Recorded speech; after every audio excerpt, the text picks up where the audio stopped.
सुरक्षित भी है और सम्मान भी प्राप्त कर रहा है।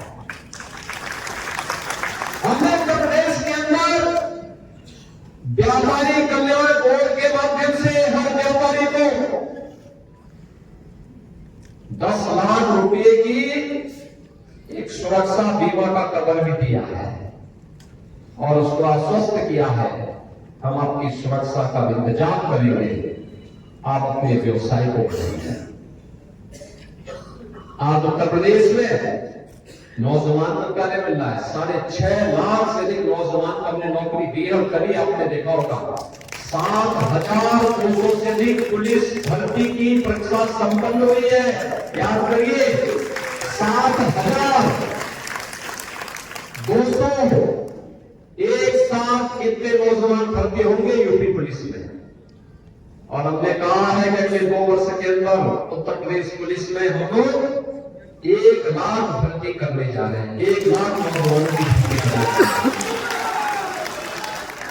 2 लाख सरकारी नौकरी देने जा रहे हैं। आप कोई भेदभाव नहीं होगा युवा के साथ, कोई भेदभाव नहीं कर सकता, क्योंकि सरकार ने पहले कहा है कि भ्रष्टाचार और भ्रष्टाचारियों के खिलाफ, अपराध और अपराधियों के खिलाफ हमारी 0 टॉलरेंस है और 0 टॉलरेंस की नीति के तहत हम कार्य करेंगे। प्रदेश सरकार की सुरक्षा और कानून व्यवस्था की बात जो बेहतर स्थिति हमने प्रस्तुत किया, परिणाम क्या है?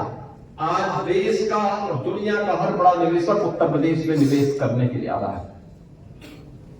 फरवरी 2023 में जो हम लोगों ने इन्वेस्टर समिट किया, इस इन्वेस्टर समिट में उत्तर प्रदेश को 40 लाख करोड़ रुपए के निवेश के प्रस्ताव प्राप्त हुए। 40 लाख निवेश के प्रस्ताव का मतलब लगभग 1.5 करोड़ नौजवानों को सीधे सीधे नौकरी। ये नौजवान पहले नौकरी ढूंढने के लिए मुंबई जाता था, बेंगलुरु जाता था, चेन्नई जाता था, हैदराबाद जाता था, अन्य जगहों पर जाता था, दुनिया के अंदर कार्य ढूंढता था। आज उसको उसी के गांव में, उसी के जनपद में, उसी के क्षेत्र में, उसी के प्रदेश में उसके अनुरूप, उसकी क्षमता और योग्यता के अनुरूप नौकरी मिलेगी। प्रदेश के अंदर परंपरागत उद्यम को विकसित किया गया। 1 डिस्ट्रिक्ट 1 प्रोडक्ट की योजना के माध्यम से मुख्यमंत्री विश्वकर्मा श्रम सम्मान और पीएम विश्वकर्मा योजना के माध्यम से 2 करोड़ से अधिक युवाओं को रोजगार और स्वतः रोजगार के साथ जोड़ने का काम भी हुआ। आज सड़क बनाने में, इंफ्रास्ट्रक्चर के बनाने में कोई भेदभाव नहीं। आज प्रदेश के 75 जनपदों में बिजली मिल रही है। प्रदेश के अंदर विकास के कार्य द्रुत गति से आगे बढ़े हैं। याद करिए जब 2017 में हम लोग आए थे, जनसंख्या उत्तर प्रदेश की नंबर 1 पर थी, लेकिन अर्थव्यवस्था में हम देश के अंदर 7वें स्थान पर थे। और आज मैं कह सकता हूं इन 7 वर्षों में हम उत्तर प्रदेश को नंबर 2 पर लेके आए हैं और अगले 4 वर्ष के अंदर, 3-4 वर्ष के अंदर उत्तर प्रदेश देश की नंबर 1 की अर्थव्यवस्था बनेगी। बहनों और भाइयों, इस सामूहिक प्रयास का परिणाम है। आदरणीय प्रधानमंत्री जी का मार्गदर्शन और नेतृत्व इस देश को प्राप्त हो रहा है और उसके परिणाम हम सबके सामने हैं। जमीनी धरातल पर उन योजनाओं को लागू करने के लिए किया गया प्रयास, और उसी में मेरा यह मानना है, अगर आप परिश्रम कर रहे हैं, अगर आप निष्ठा से कार्य कर रहे हैं, अगर आपने कार्य करने का परिश्रम और पुरुषार्थ आपके पास है, दुनिया की कोई ताकत आपका मार्ग नहीं रोक सकती, कोई आपके लिए बैरियर नहीं बन सकता, नहीं बन सकता। और इसीलिए युवा मोर्चा के कार्यक्रम में मैं जब आता हूं तो मुझे अच्छा लगता है कि कम से कम वहां पे लोग ऊब नहीं रहे होंगे, वहां लोगों ने एक जज्बा होगा कुछ करने का और आगे बढ़ने का। उनके मन में एक तमन्ना और एक तड़प होगी और ये होनी भी चाहिए।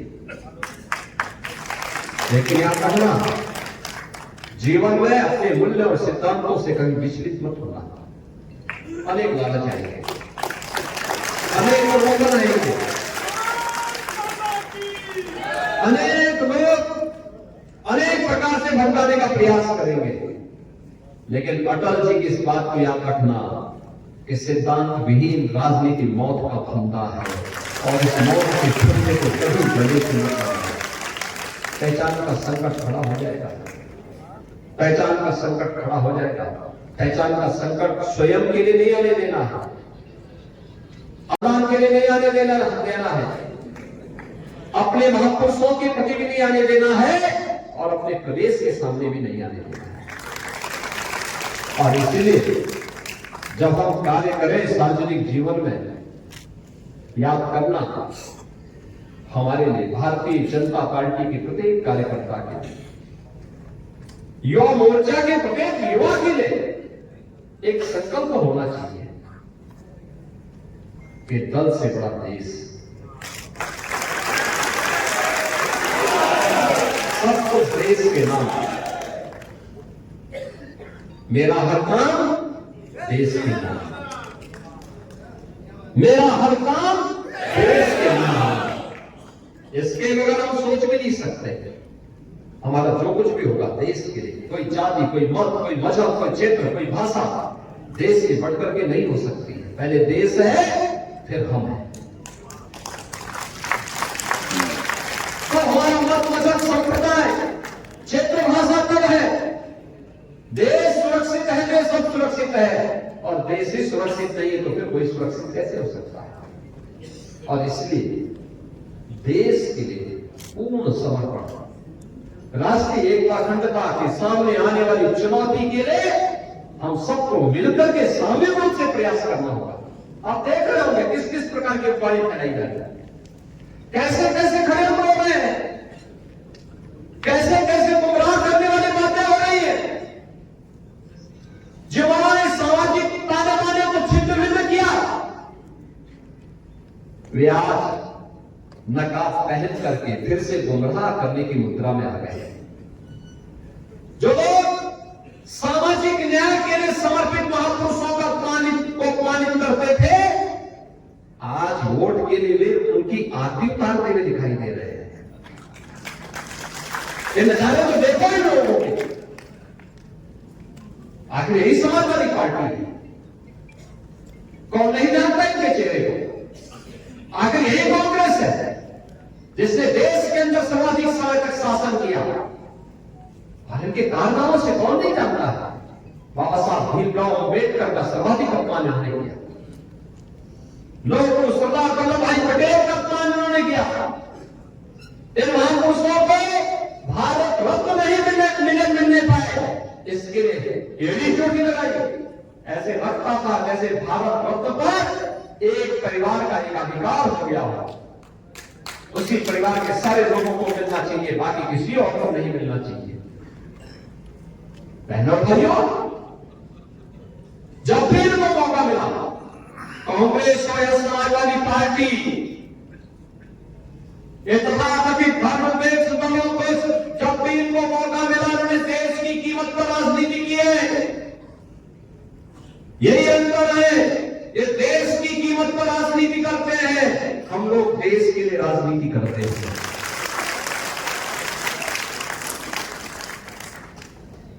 उनके लिए अपनी राजनीति सर्वोपरि है, हमारे लिए देश सर्वोपरि है। उन्होंने सामाजिक ताने बाने को छिन्न भिन्न किया, हमने सामाजिक एकता के लिए पूर्ण समर्पण भावों के साथ कार्य किया। हमने जाति के नाम पर, क्षेत्र और भाषा के नाम पर किसी को नहीं विभाजित किया। प्रधानमंत्री मोदी जी ने पिछले 10 वर्ष के अंदर देश को जो कुछ भी दिया, उन्होंने ये नहीं कहा कि मैं इस जाति को दूंगा, इस क्षेत्र को दूंगा, इस योजना का लाभ केवल इस वर्ग को मिलेगा। उन्होंने तो एक ही मंत्र दिया देश को, और मंत्र था सबका साथ, सबका विकास। सबका साथ और सबका विकास का ये मंत्र भारत के वैदिक मंत्र का ही एक रूपांतर जिसमें भारतीय ऋषि कहता है सर्वे भवन्तु सुखिनः सर्वे सन्तु निरामयाः। बहनों और भाइयों, यही तो भाव है जिसको लेकर के आज युवा मोर्चा को फिर से आगे आना है। और मुझे प्रसन्नता है युवा मोर्चा लगातार अपनी युवा ऊर्जा के बल पर दम पर इस कार्यक्रम को, इस अभियान को आगे बढ़ाने का काम करना है, लगातार कार्य करना है। मैंने 2022 की विधानसभा चुनाव के दौरान देखा युवा मोर्चा अलग अलग स्थानों पर अपनी रैली के माध्यम से, कार्यक्रमों के माध्यम से युवा चेतना को जागरूक करने के लिए निरंतर प्रयास किया, लगातार हर अभियान का हिस्सा बनता रहा। अभी हर घर तिरंगा कार्यक्रम में लखनऊ में भी मुझे युवा मोर्चा के कार्यक्रम के साथ जुड़ने का अवसर प्राप्त हुआ।